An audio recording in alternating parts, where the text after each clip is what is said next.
Buti binanatan ni Marcoleta ang CHR. Kaya nga somewhat ito si Marcoleta talagang tumitingin ito sa sitwasyon. Hindi nila kayang bayaran si Marcoleta.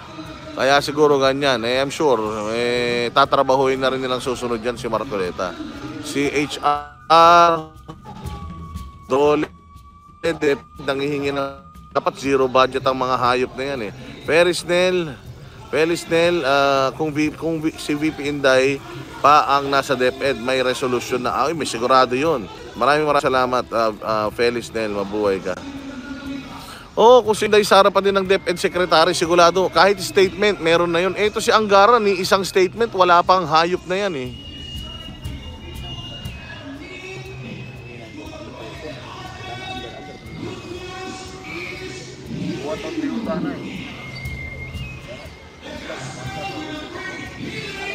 Di ba? So ayan mga bossing, makikita nyo ngayon na sobrang na lang sila. Ayan. Maraming salamat sa iyo, Mirna Del Rosario. You are amazing.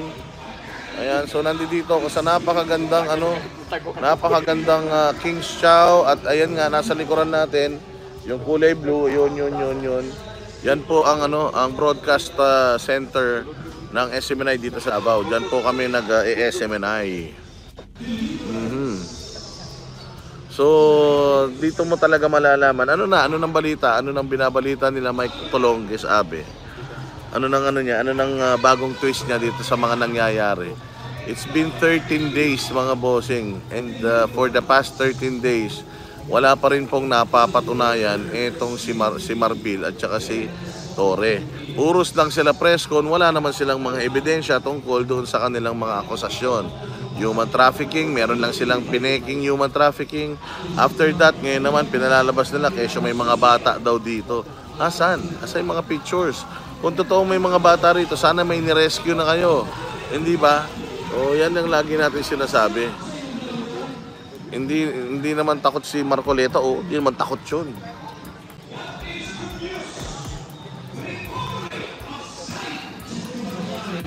Ayan, so tayo, dito pa rin tayo, waiting pa rin tayo sa mga magaganap. Kanina madaling araw, kasi meron tayong intel na 2 o'clock, meron silang gagawin kakaiba. Pero kanina, meron silang truck ng basura sa labas ng PNP at ang dami po nilang mga basurang inilabas. Talaga namang todo linis nila. Halos mapuno yung isang truck ng basura. Sa dami ng mga basurang inilabas nila, syempre kasama sa mga basura na yan, mga to, yung mga ginamit nilang dyan sa paghuhukay, I am sure.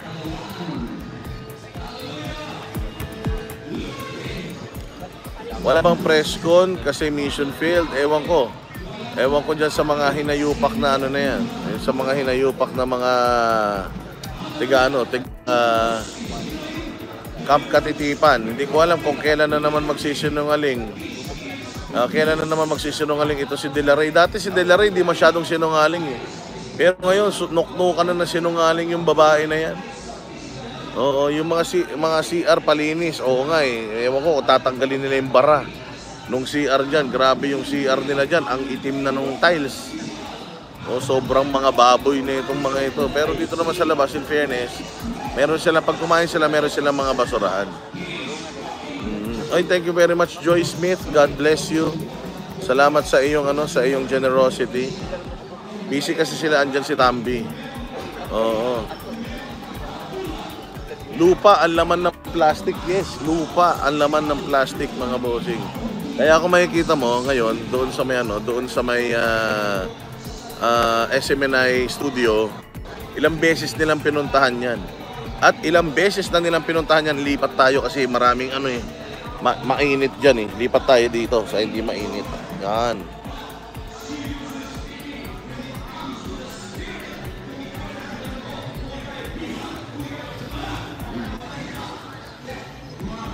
Yan, lipat tayo dito sa hindi mainit. Ang ganda-ganda kaya dito. Good morning. Ayan, tapos yung sinasabi nila mga bossing. Ayan, doon yung sinasabi nila. Ito kasi yung Bible school. Yan yung Bible school nila. Okay? Ayan po, may mga dormitories po talaga ng mga babae yan. And then, dyan po sa loob niyan, meron daw pong isang magandang kwarto.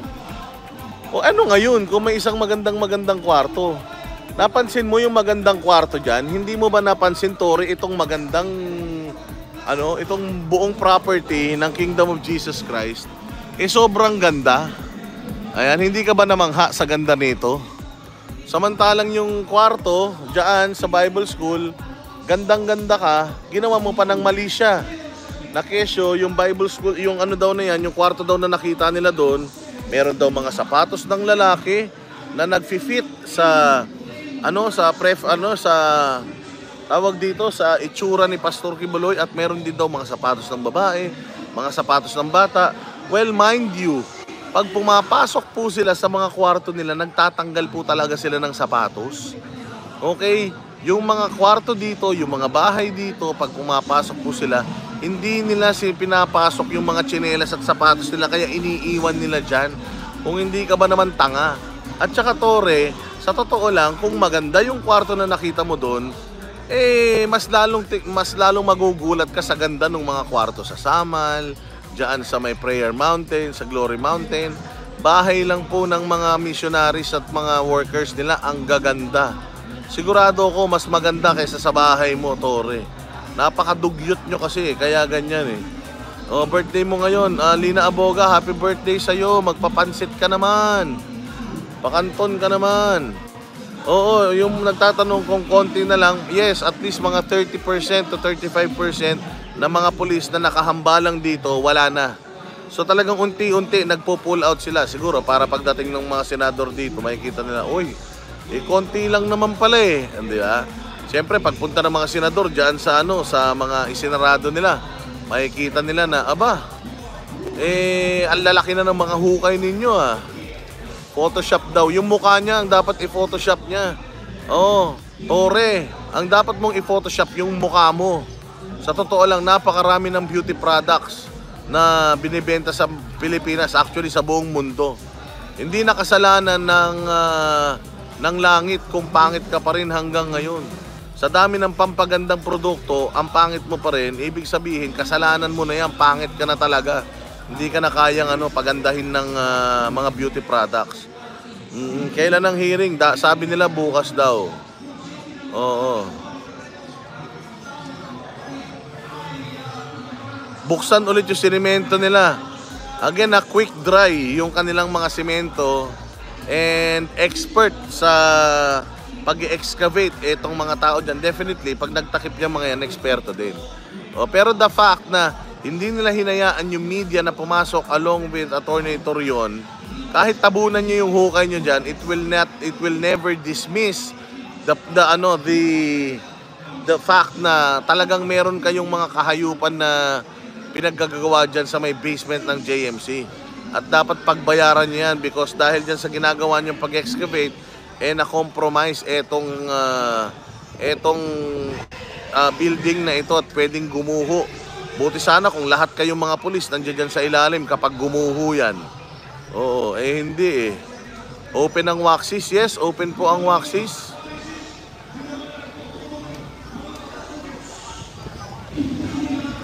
Kahit anong linis ang gawin nila dyan, hindi nila may kakailayan sa mga pictures. Yes, pictures and videos don't lie. Actually, pictures, you can fake it. Pero videos, especially live streams, hindi mo madadaya yun. Since day 1, nandito na tayo. Since day 1 up to now, day 13, nandito tayo. Every day, pinakikita natin yung sitwasyon dito. Hindi yan, at pag yan na-upload na itong live stream natin sa YouTube, hindi na po natin ini-edit yan. Yun na yan kung ano yung nakuha na natin ng videos. Yun na po yan. Nako, buti pa si Romabi Navarro, nagla-lunch niya. Naglalansan dyan, libing sa basement si Tore ng buhay. Oo nga kung pwede nga lang kung guguho yung building, nandiyan dyan siya si Marbil tsaka si Abalos, okay lang. Boss Dada, gusto ko magpadala sa'yo ng konting tulong. At salamat, Nancy Yes, maraming salamat sa inyong tulong. Mamaya, magpapakain po tayo ulit. Balita ko si EJ Warrior, magpapapizza daw mamaya. So mamaya, magpapakain tayo ulit.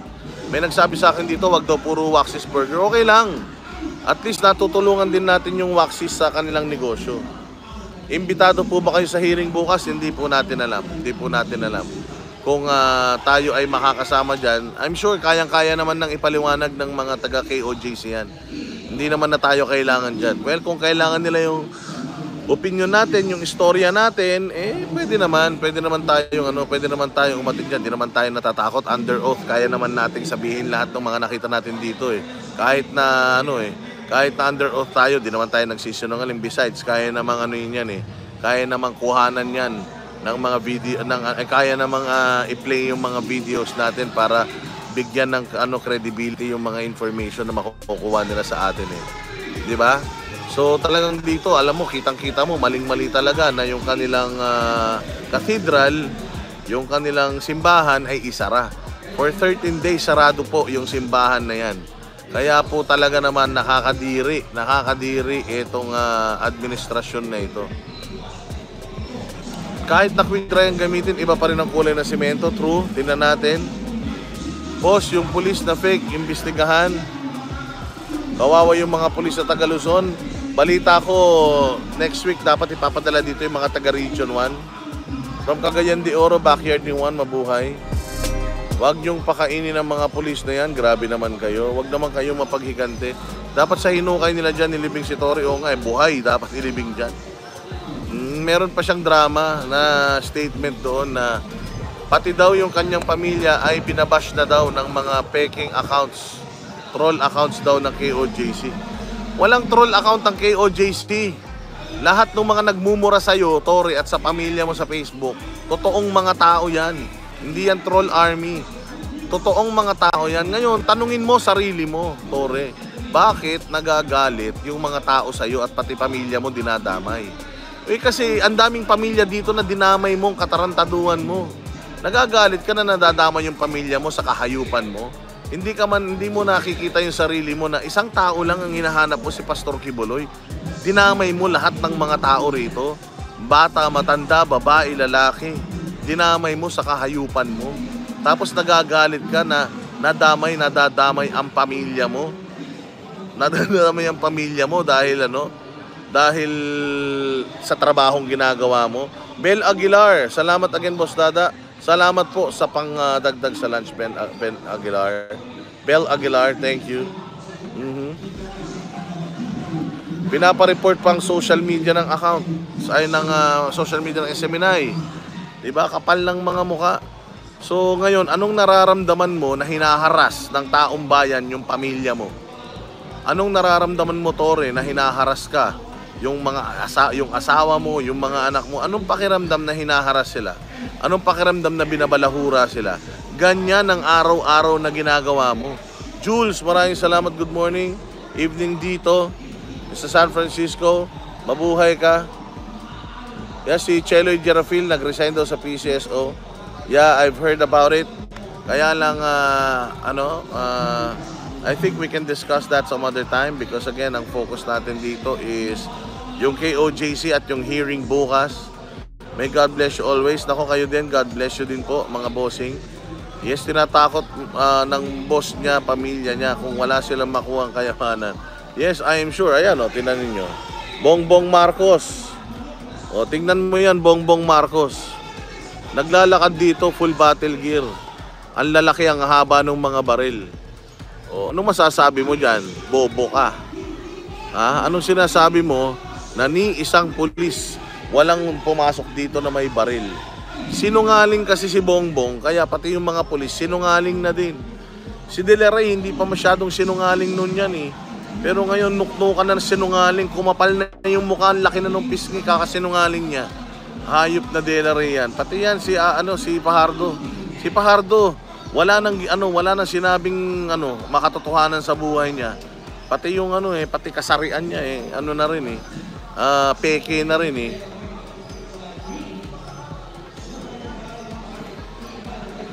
Di ba?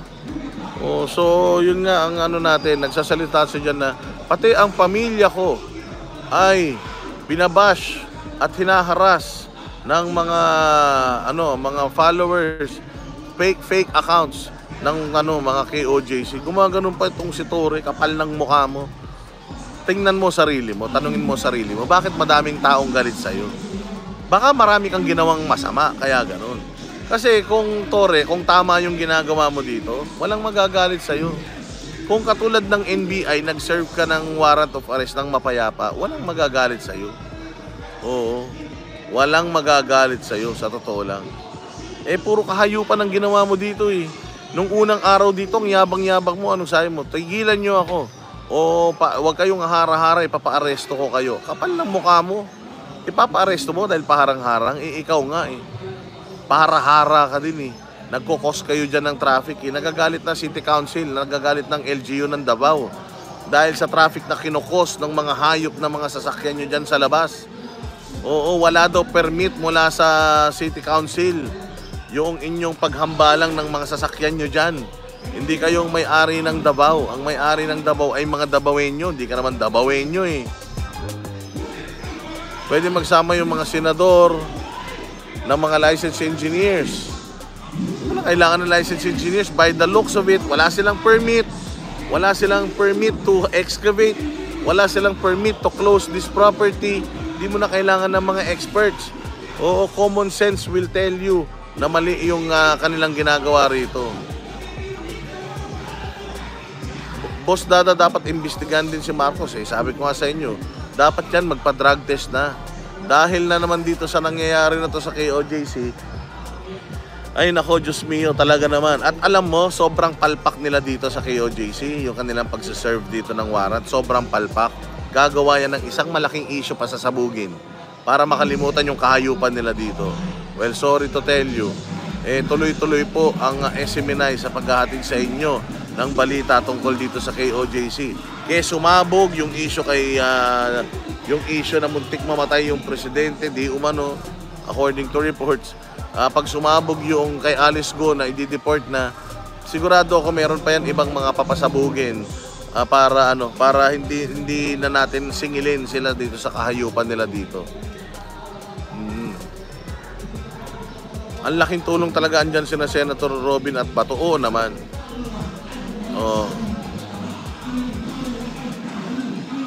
Sabi ni Romel, ungas ka palang vlogger ka, wanted, tinatago nila dyan. Bobo. Oy, bobo, Romel. Kung may tinatago dito, napakatanga ng mga pulis nyo na hindi nyo pa nakikita hanggang ngayon. Sobrang tanga mo naman. 13 days nang naghahanap, wala pang nakita. So, ibig sabihin, bobo yung mga naghahanap. Kung ganun, Lian Orsine, pandagdag sa tulong sa inyong ginagawang gawa. Maraming salamat, Lian Orsine. Napakatanga mo naman, 13 days, wala pa silang nakita, tinatago. Lahat, pati kangkungan, hinuhukay na nila. Pati kangkungan, chinecheck na nila yung heartbeat, wala pa rin tinatago. Ano tinatago? Ibig sabihin, walang tinatago dito. Diba? Ibig sabihin, wala. Ibig sabihin, wala dito. Kasi kung nandito, nakita na nila. Kung hindi ka ba naman tanga, 13 days, wala kang tubig, wala kang kain. Mabubuhay ka pa ba nun? 74 years old na yung tao, 75 na pala. 74 or 75. Nasa ilalim, walang tubig, walang kain. Sa tingin mo, buhay pa yan? KitKat, maraming salamat sa iyo. God bless you. Kabubuhan nyo yung mga ganyang ano ninyo, yung mga ganyang mindset, puros katangahan. Alam mo kung meron talaga silang hinahanap at nandito talaga nagtatago, unang araw pa lang naikot na nila to. Lahat ng property dito, baka 20 times na nilang pinuntahan. So wala nga silang makita, nandun na sila sa petsaya, nagtutusok-tusok ng lupa dun eh. So ibig sabihin, wala silang makita. 13 days after, wala pa rin silang makita. Tapos sasabihin yung mga tanga kayo, ilabas nyo na, huwag nyong itago. Tanga. Kung kita, ano pa yung sinasabi ng ano pa yung sinasabi ng ABS-CBN? Nahihirapan daw yung mga pulis, restricted daw sila. Anak ng tinapay, meron ba restricted natutulog dyan? 13 days na, natutulog ng mahimbing yung mga pulis dyan sa kanilang mga lawns, 13 days na. Restricted pa din kayo nyan? Media na ang nagpakita na hindi mapasok ng JMC itong dalawang pinaka-importanting mga facilities nila. Thank you very much, Reco Dems. Mabuhay ka. Hindi ba kayo mga bobo na mga basher? Ilabas nyo na. Anong ilalabas? Walang ilalabas, tanga. Ikaw, kung wala kang pera, may ilalabas ka ba? Wala. kung wala kang ano, kung ang hirap ilabas ng wala. Hindi alam ng mga taga dito kung nasaan si pastor. Okay? Kasi kung alam nila, I'm sure, kung nandito, I am sure, sa galing nitong mga pulis, lahat ng dinala nila dito, aso. Utsa pati yata Kwago, dinala nila dito. Si Diwata, nandito. Lahat, nandito. Hine-helicopter pa nila, dinodrone nila, may heartbeat pa sila, meron pa silang metal detector. Lahat na ng gadget na wala ang Pilipinas, dinala na nila dito. Pero hindi pa rin nila makita. Anong ibig sabihin nun? Ang ibig sabihin nun, bobo sila, wala sila talagang intel, at mali yung kanilang intel na nandito talaga. Okay? Ang tatanga nyo. Di ba kayong mga bobo?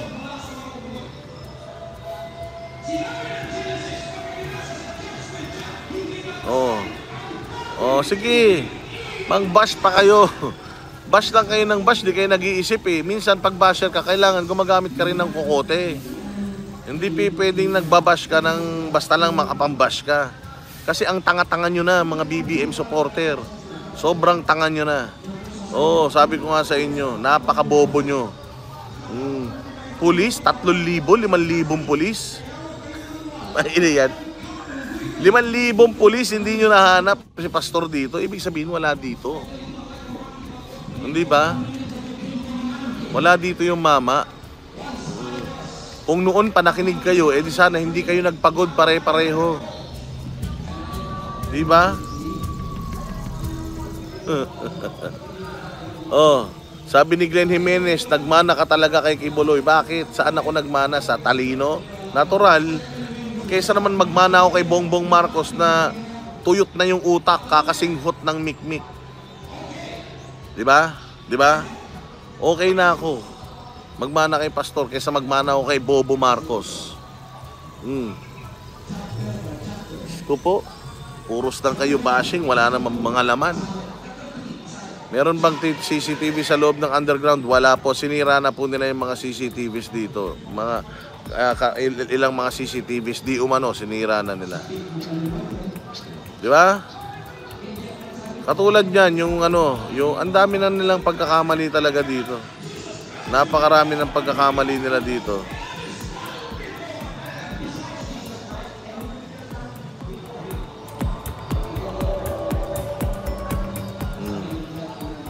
Kala ninyo mga troll kayo, kala ninyo makakaporma kayo sa akin ha. So ayan, makikita ninyo.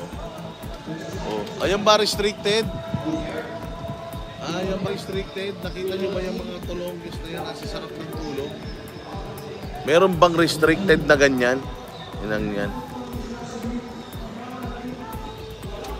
Puros kayo mga kalokohan. Huwag pasweldohin ang mga pulis. Dapat nga, huwag talagang pasweldohin yung mga yan eh. Restricted sila, may armas, true. Paano restricted? Tayo nga hindi makapasok sa basement. Tayo hindi makapagsamba dyan. Di ba? Yung mga taga dito hindi makapagsamba dyan. Yung sinasabi ninyo restricted. Araw-araw, ginagalugad nyo yung pare-parehas na mga lugar.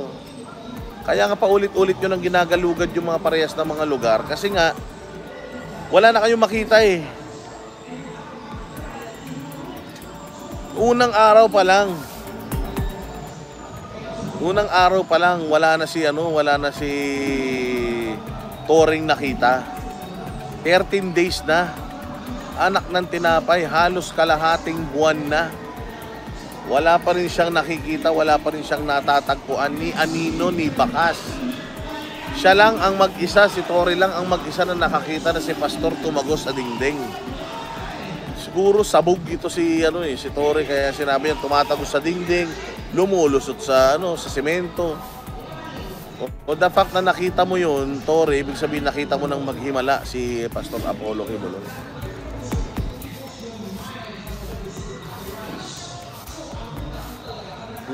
Boss Dada, nasa TV si Pastor Paco. Ayan magsasalita ngayon.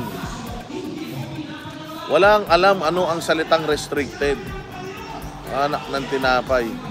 Mantakin mo, 2 gate ang kinubkub nila. Restricted pa sila niyan.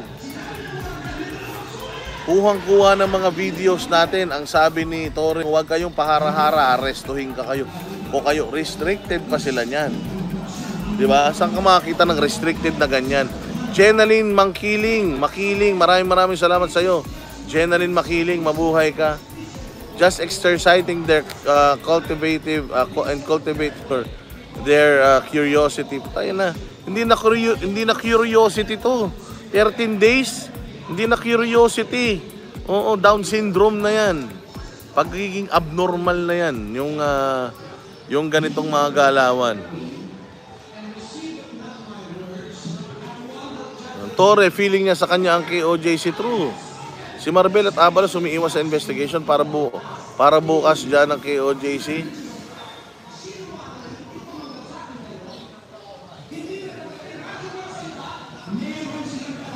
O, ano pa? Meron na po bang tumakbo sa Supreme Court? Wala pa po eh. Kasi nga ganito, pinapaliwanag nga po natin na kapag marami po kasi silang sabi nyo kasi bakit hindi pa sila tumakbo sa Supreme Court. Ganito kasi napakarami po nilang mga kaso na i-file sa lahat ng mga official dito sa RTC. Thank you very much, Juan Balolong. O, napakarami nilang i-file na kaso sa RTC.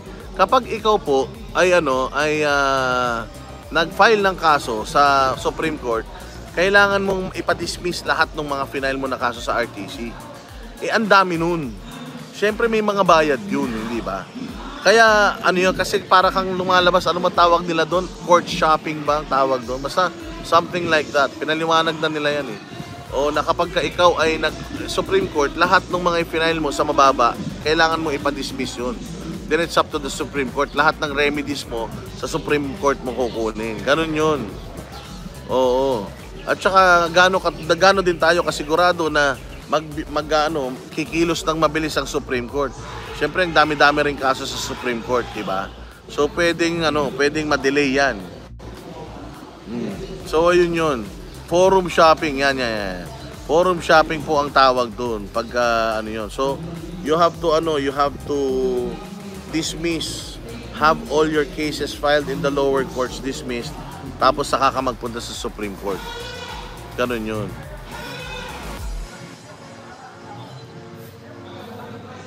Kasi nga, nakapag-file ka na sa RTC magtiwala lang tayo sa justice system natin.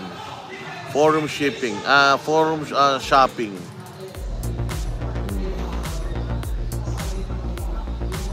Yan po ang dyan. So, warrant of arrest nila, pero ginawa nilang search. Yes, yun talaga yung maling-mali. Warrant of arrest ay para sa isang tao na arestuhin mo. Ang search warrant is para sa isang bagay na hahanapin mo sa isang lugar. O, okay? O maaaring maaaring tao din. Pero hindi talaga yung search warrant talaga is binibigay yon para maghanap ka ng specific na bagay, illegal na. Halimbawa, merong krimen.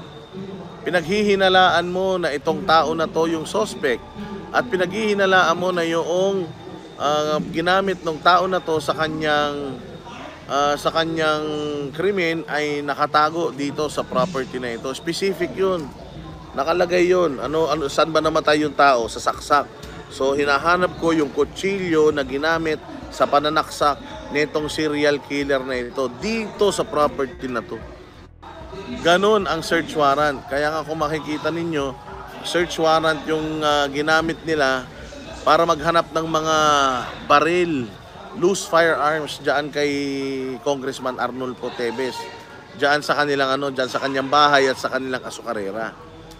Bagay ang hinahanap nila, kaya sila naghahanap kaya search warrant. Arrest warrant kapag kayong tao arestuhin mo.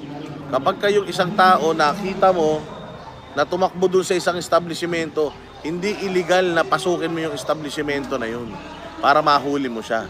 Pero kung yung tao na yun, pinaghihinalaan mo lang na nandiyan dyan, sa tingin ko nandiyan dyan siya. Nakita mo ba na pumasok siya dyan? Hindi. Sa tingin ko nandiyan dyan siya. Hindi mo yan pwedeng pasukin. Kailangan mong humingi ng court order or kailangan mong humingi ng approval doon sa may-ari ng property na susugurin mo. Kasi kung ganun ang logic natin, sa tingin ko nandiyan dyan siya, pasukin ko yan. Ay, wala. Sa tingin ko nandito siya, pasukin ko yan. Ay, wala. Ay, sa tingin ko nandito siya. Hindi pwedeng ganun.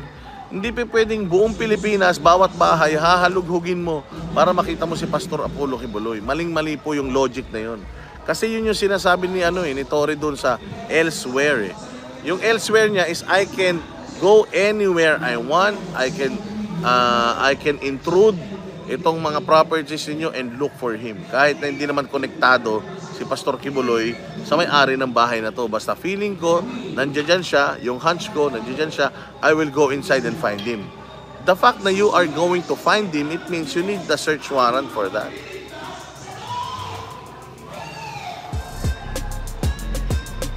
Kanino kaya papanig ang senators bukas? Well, again, bahala na sila kung saan sila papanig. But kaya nga sila kaya nga sila independent ng Senado. Well, it's up to them whether they're gonna, side against KOJC. Wala na tayo magagawa ron. Okay, from Hagonoy, Davao, Carlo, maraming salamat sa iyo, mabuhay ka. So ganyan ang sitwasyon dito. Shout out sa inyong lahat. Ayan. Bakit biglang nanahimik dyan? Biglang nanahimik talaga dito dahil nga mayroong hearing ang Senado. Last week pa mga boss, natanggap na namin yung information na yun. Last week pa, ipinush na yun kay Jesus Escudero, pipirmahan na lang. Last week pa yun. Hindi nga namin sinabi. Kaya lang, dahil nagsalita na rin naman si Senator Bato, so sinasabi na namin, yun yung sinasabi ko na, kaya kumpiyansa yung mga kaibigan natin politiko sa Banateros is because every time na may binibigay silang information sa atin, we keep it until lumabas. Hindi tayo nakikipag-unahan. Hindi tayo nakikipag-unahan sa mga otoridad. Hindi tayo nakikipag-unahan sa mga nagbibigay sa atin ng information. Marami kasi dyan na pag may natanggap na information kahit hindi pa naman verified, nilalabas na nila kagad. Hindi tayo ganun. Hindi tayo galawang mainstream media na mga bayaran. Antayin natin na yung nagsabi sa atin, siya mismo mag-confirm, saka natin sasabihin at itatapik. Oo, ganun po tayo. Salamat, Jared Ray. Di man senators mag-decide na ang courtman. Yes, pero the senators can force all of these people to enforce the temporary protection order. Oh. At least man lang, in short, boss, dadandi kayo bida-bida. Wala kasi isa lang naman ang bida dito . Ang bida naman dito is itong mga inaabusong mga taga KOJC, si Pastor Apollo Quiboloy, tsaka si PRD at mga Duterte, sila ang bida.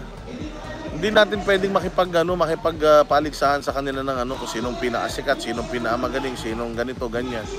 Hindi pwede yun. Sila lang po, dapat focus lang tayo sa kanila. Huwag nating agawin yung limelight sa kanila, huwag nating agawin yung spotlight sa kanila. Boss Dada, bakit wala na issue ng People's Initiative? Ayun na nga. Napakaraming mga importanteng issues na natatakpan dahil dito sa mga ganito. So feeling ko talaga itong PNP ito personal na opinion feeling ko talaga itong PNP na weaponize talaga sila. Parang gumawa tayo ng kabulastugan para hindi matanong yung sa PI, para hindi matanong yung sa PhilHealth, para hindi matanong yung sa 1.4 billion per day na flood control project, para hindi na matanong kung addict ba tayo hindi. So ginagamit nila ito, lahat ng puwersa nilagay nila dito para lahat nung isip ng tao napunta lahat dito para mawala na yung ibang mga sinisingil natin sa kanila. Huwag kayong mag-alala, nakalista naman yan. So kapag naging settled na po dito, balik na tayo sa pagbabalita natin tungkol sa mga kawatan sa gobyerno.